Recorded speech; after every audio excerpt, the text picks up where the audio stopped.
Bien retrouvé les gars de Chris en ce nouveau vidéo. Je dois une vidéo avant-hier, hier matin je fais une vidéo pour le jour d'après Inter Barcelone. Alors, quoi dire? Je vais le faire en français parce que j'ai promis que je faisais un midi. Je n'ai pas vu beaucoup de temps. Je le fais cet matin avant d'aller au boulot. Avant de commencer à parler, je vais dire deux choses. Donc, je parlerai des 7 joueurs de l'Inter. Ce n'est pas une attaque contre ces joueurs. Parce qu'ils ont tout donné, ils ont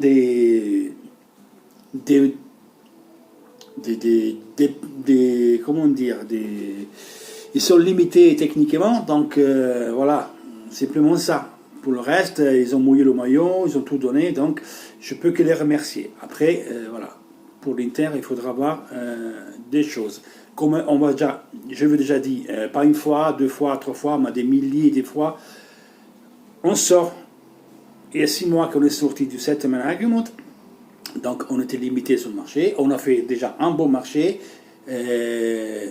Évidemment, il n'était pas terminé à l'été. On essaie cet hiver de pouvoir renforcer un peu l'équipe et prévoir l'été prochaine. Donc, par contre, tout ça, c'est pour rapport à ce que, la facturation que tu as. Donc, en ce que tu gagnes à l'année, donc tu factures, ta facturation, tes gagnes tes gagnes honnêtes, toi tu ne peux pas dépenser plus de 70% de ce que tu as facturé, tu as gagné. Donc ça veut dire quoi? Qu'avec les 70% de cette somme que tu as gagnée, tu dois payer ta masse salariale, donc les joueurs, les employés, les dettes, les dépenses courantes, parce que ça, laver les maillots, se déplacer, voyager, les hôtels sont payants, et faire le mercato. Donc nous, on était arrivé à 60% de cette somme, donc il nous restait une vingtaine, 30 millions pour bouger encore. Donc vous voyez qu'on ne pouvait pas faire plus.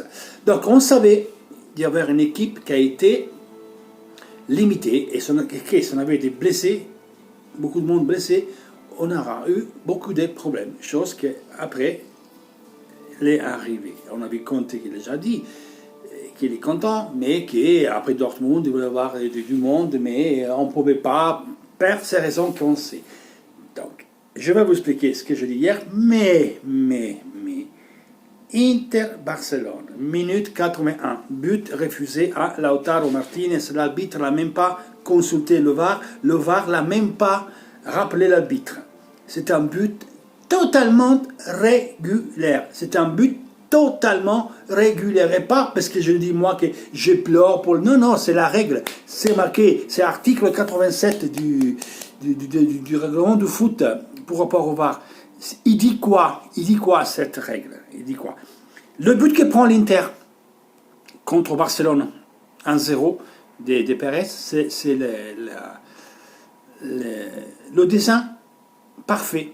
Parce que c'est la même chose qui est arrivée à l'Inter après. Ben, à eux, ils ont consulté le VAR, ils ont accordé le but. À nous, ils n'ont même pas regardé le VAR, il a décidé l'arbitre. Alors, il faut moi expliquer le pourquoi.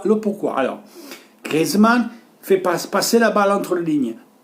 On fait 2 points, ouvert des petites, on ouvre la virgule ouverte. Alors, Godin, aller-retour, il y a 2 buts, c'est à lui. À l'aller, il fait le pas vers Suarez, il s'arrête et l'autre il marque. Okay? Avant-hier, il demande, si vous regardez le but, vous pouvez mieux comprendre. Après, on parle de leur jeu tout. Il demande à ses équipiers de monter la ligne. Quand vous jouez au foot, allez, on sort les gars, il fait sortir l'équipe. Lui il sort, après il fait un pas en arrière parce qu'il y a le filtrante entre les lignes des Griezmann. Lui, pour anticiper Vidal, il met le pied. Donc, il va jouer la balle. Ce n'est pas une intervention involontaire, c'est sa volonté d'aller jouer la balle. Il touche la balle va sous Pérez. Pérez, ça se retrouve en position de rejeu. Mais la règle 87, il dit quoi? Que quand toi, tu interviens intentionnellement sur la balle et pas involontairement, donc lui, c'était sa intention de jouer la balle pour anticiper Vidal, automatiquement, l'action s'arrête pas. Parce que le défenseur, il joue la balle volontairement. Et donc, Pérez, c'est le plus hors-jeu et peut marquer le but de l'Inter. L'action qui se passe sur le but de Lautaro, le troisième but que nous refuse, c'est que la balle, et Lautaro disait non, que le doigt faisait non, c'était pas hors-jeu. La balle il arrive à Politano. Il y a un Titi.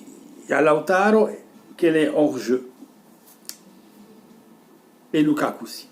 Qui, soi-disant, est sur la trajectoire du balle, mais il n'est pas parce que c'est sous la frappe. Après, Lautaro, Lukaku, il ne participe pas parce que dans le dos, ses désintéresse. Donc, il ne peut pas être jamais hors jeu. Ça, c'est la règle, c'est écrit. Politano, il a la balle, il va pour centrer ou frapper, je ne me rappelle pas bien, c'est ce qu'il voulait faire. Umtiti, il sort sous Politano, il va volontairement pour empêcher la frappe ou le centre. Il va donc il joue la balle, il va pour la jouer. C'est pas qu'il est touché parce que l'autre il fait un tout qu'il le transforme. Non, c'est lui qui va. Il va avec l'intention d'arrêter la frappe ou le centre de Politano. Donc, Umtiti va, il se jette, il touche la balle. La balle, cependant, il vient sous Lautaro, parce que Lukaku il reste au dos, s'en bat les couilles. La balle vient sur Lautaro et marque. La règle, ce qu'il dit, quoi, la 97, c'est un joueur qui va avec l'intention de jouer la balle pour intercepter une frappe, un centre, automatiquement, l'action, ça redémarre. Donc, Lautaro, en ce moment, aussi comme Godin sous Pérez, les remis en jeu, donc le but était régulier. Différence, au Barcelone, ils ont regardé le VAR et tout. À l'Inter, c'est l'arbitre qui a jugé, il n'y a pas de VAR, il n'y a pas eu de VAR. Faut moi expliquer. Avant de parler de toute autre chose, faut moi expliquer le pourquoi. Et ça ne va pas être une excuse. Mais, à l'aller, penalty énormissime sous celle-ci, quand il manquait 15 minutes à la fin du match, ou 20 minutes à la fin du match, 1-0 pour nous. Si nous donnons un penalty et après on le marque, on peut être 2-0 et par ça il ne revient plus là. Là il ne reviendrait plus. Pour vous dire, après, on revient au match. Je fais le vidéo en français. Je vais pinguer un commentaire et il y a un de vous qui m'a dit il faut arrêter de défendre des excuses à nous jouer contre l'équipe B. Ok, alors cher ami, je te réponds. J'aimerais bien avoir l'équipe B de Barcelone à l'Inter comme équipe B. Alors, je t'ai fait 7 noms des joueurs de l'Inter qui ont joué sur le terrain. Andanovic, D'Ambrosio avec astérisque, et je t'expliquerai après pourquoi.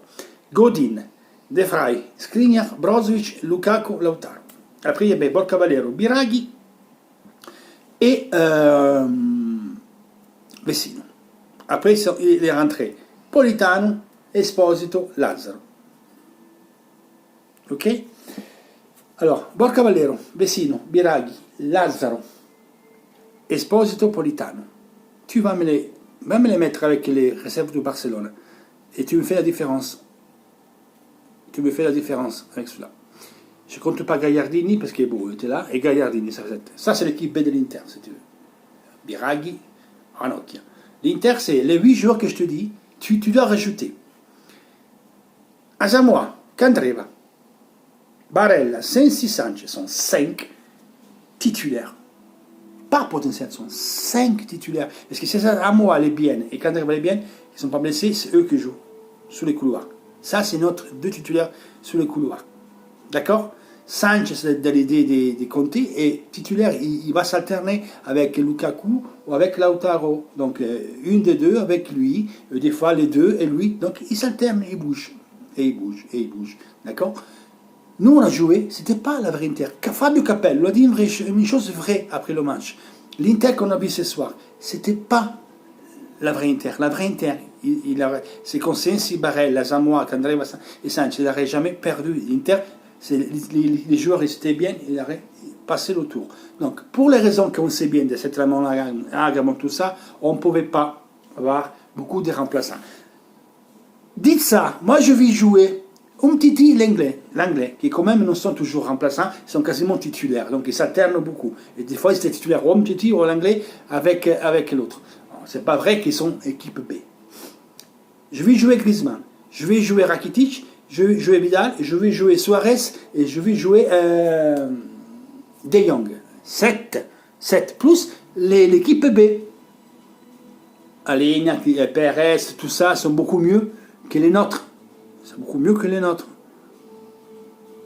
Donc, je ne peux pas d'excuses. Vous, tout ce que vous trouvez, c'est la faute de Lukaku, il a mangé un but, c'est ça. Non, parce qu'ils avaient le ballon, eux. Nous, on n'avait pas, notre équipe était coupée en deux, à milieu de terrain, on était nuls, parce qu'on n'a pas ces qualités de garder le ballon, de faire tourner la balle. À l'aller, on a fait un cul comme ça au Barcelone, on a plus de but, un but magnifique de Sanchez, et l'autre fait une cagade de Godin. Pourquoi je sors pas, ou tu anticipes ou tu restes là. S'il ne faisait pas le pas en avant, peut-être on pouvait l'arrêter Suarez, parce que Suarez, il a pris de l'Hélène l'avantage, parce que lui, il a fait le pas, l'autre, il s'est arrêté, là, s'est passé la balle, et du coup, tu as pris l'avantage et tu étais allé au cage. S'il ne faisait pas le pas, peut-être il le driblait, il ne driblait pas. Oh, après, il avait driblé, il avait marqué. Mais je vous fais comprendre. On a donné une leçon de foot à Barcelone à l'aller, avec l'autre joueur. On a donné une leçon de foot. Ils n'ont rien compris. On a dominé. Ils nous ont pas sifflé le penalty comme Sainz et comme Barrel. Parce qu'ils ont du ballon. Nous, Vecino, il n'a pas du ballon. Il agarre à Charrua, il marque des buts, il fait ce qu'il peut. Mais il n'est pas capable de faire de passes. Brozovic était toujours pris à milieu de 3, il joue tout le temps, donc il n'est pas au maximum, il n'est pas au top, et Borja Valero a fait ce qu'il pouvait, et c'est le moins pire, mais à 35 ans. Eux, ils ont des joueurs qui ont du ballon, Rakitic, Vidal, il y avait Alena, et c'est pas les derniers arrivés, c'est l'outil que vous me dites, qui c'est l'équipe B. L'équipe B de quoi? Alors, quelle équipe B vous avez vu? Une partie de l'équipe B, une partie de l'équipe B de Barcelone, pour rapport à notre partie d'équipe B, eh ben, c'est pas pareil. Qui joue dans l'Inter? Qui joue? Les 8 que je vous dis, plus les 5, ça fait 13. On rajoute, allez, Bastoni qui a fait quelques matchs, et on rajoute Esposito 15. Politano, Vecino Gagliardini, ils jouent maintenant parce qu'ils ne sont pas là, ils ne jouaient jamais. Ils rentraient 10-15 minutes. Donc, Politano, Vecino, Gagliardini, Borja Valero, Lazzaro, Di Marco, Ranocchia. Quand jamais vous avez joué, Lazzaro est rentré, il avait peur. Lazzaro est rentré, il avait peur. Tu dois rentrer, tu dois avoir envie, mon fils, d'y aller. Et tu as peur, dirait d'Albert. Encore, on va dire 21 millions d'euros jetés à la poubelle. Ils disent non, ils ne sont pas jetés à la poubelle. Quand tu achètes un joueur, tu penses qu'il vient et faire, il fait bien. Après, c'est le terrain qui est le juge suprême. Eh bien, lui, c'est un national d'Autriche, ce qu'il voulait, mais bon, à l'Inter, bon, l'a mis à gauche. À un moment donné, souvenez-vous, Lukaku fait un bel contrôle des balles, il fait un changement des côtés, la balle côté gauche à l'Alzero, et tout seul, bordel. Il fait le stop, donc sur la gauche, il va la stopper que l'externe droite, et il manque la balle. Alors que tu dois lever, il a stoppé que l'interne gauche, si veut jouer au foot. Donc il est tellement nul qu'il n'a même pas joué. Alors, Conte, pourquoi le met là? Bon, parce qu'il a mis Politano à la fin, parce qu'ils peuvent rentrer sur son gauche pour tirer. Il n'a même pas mis Candreva, parce qu'il n'était pas en condition de jouer. Azamor va s'opérer le genou. Biraghi, ok, il a fait des marqués, mais il ne dribble jamais. Il est trop juste. Les gens comme Biraghi, comme Vecino, comme Gagliardini, comme Politano, ces joueurs-là, je les félicite parce qu'ils donnent tout. Après, ils sont moyennes. Alors, moi, je vais bien serrer la main en fin d'année. Leur dimension, c'est des équipes comme Fiorentina, des équipes moyennes, parce qu'ils peuvent jouer tout le temps, ils peuvent aller en forme, il n'y a pas la pression qui est chez nous. Chez nous, ils n'arrivent pas. Ils sont trop moyennes pour penser d'aller au-delà. Donc, puis on sait que c'est step après step, pas après pas, on doit avoir maintenant des remplaçantes à la hauteur. Voilà. Quand tu as Sensi Barrel, il faut une d'épaule, par exemple, une comme d'épaule, tu as une comme Paredes, tu as une comme Kulusevski. Il faut des gens qui savent jouer au ballon. Là, mettons, on dit, oui, le Trent s'est qualifié. Oui, le Trent a fait 7 points, mais la poule, c'est pas celle de l'Inter. La preuve, il avait 1 point jusqu'au dernier match. Il a gagné contre Dinamo Zagreb et Shakhtar est passé. Mais le Shakhtar, la Dinamo Zagreb, c'est inférieur même au Sparta Prague. Nous, on avait Dortmund et Barcelone. Mis à part le suicide qu'on a fait à Dortmund, parce que si on faisait match nul, on était déjà qualifié. Parce qu'après, tu allais gagner à Prague comme on a fait. On avait 8 points, ils avaient 5, ils étaient déjà qualifiés. Sans que ça comptait ce match-là. Là, on aurait dû gagner. Même si on a su que la balle, c'est Barcelone qui l'avait.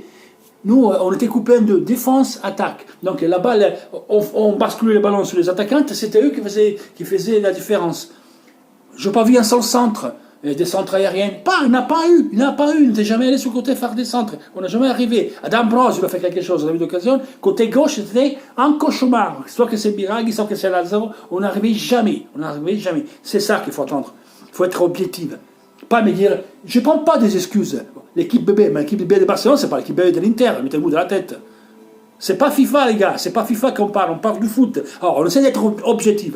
Moi, je remercierai toujours ces gars-là parce qu'ils mouillent le maillot, j'ai leur rien à rapprocher. Après, si on parle du ballon, des tactiques, c'est ce qui peut donner un joueur en autre, voilà, je veux dire. Lazzaro, il joue avec la peur. Après, il était mis à gauche.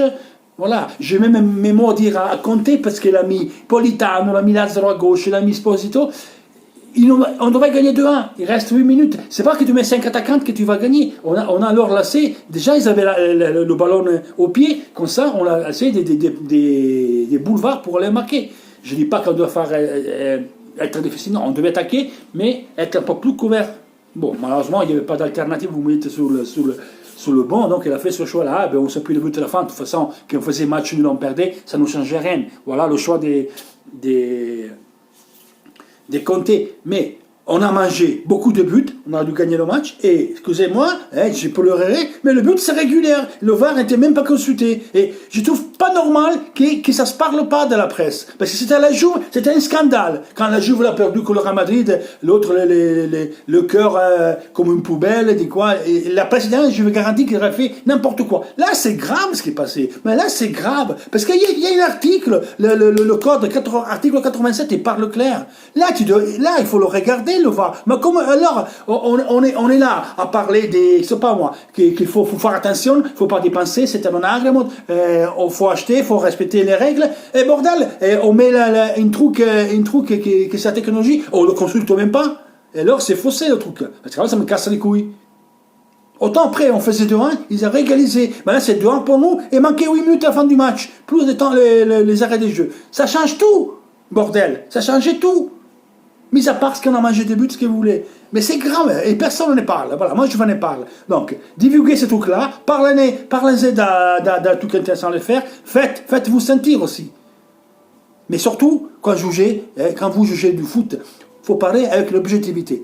Moi, je ne pleure pas. L'équipe B du Barcelone, c'est plus fort de l'équipe B de l'Inter. Nous, on n'avait pas l'Inter complet. L'Inter complet, on faisait un cul comme ça au Barcelone à domicile. On lui faisait un cul comme ça. Celui-là, il en faisait 4 points. Déjà, on devait gagner là-bas, il y avait un penalty sur 1-0. Après, avec les essais et les trucs, on ne va pas loin. Pero, commence-moi à donner le penalty. Donne-moi le penalty. Après, c'est Geloma qu'on verra. Par contre, c'était 1-0 pour nous. Penalty, que c'était un penalty clamoreux qu'ils ne nous ont pas donné. C'était un scandale, ce penalty. Il a cassé, il a touché le genou, comment ça non? Il a tourné un coup de pied sur le genou, ils ne donnent pas le penalty, ils ne l'ont même pas vu.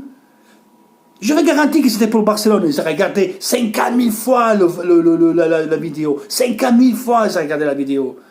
À Prague, notre but, hein? Combien de temps ils ont regardé quand on a marqué, pour voir si c'était régulier ou non but? Ils ont passé des minutes pour le voir, si c'était but ou non. Ils ont passé des minutes.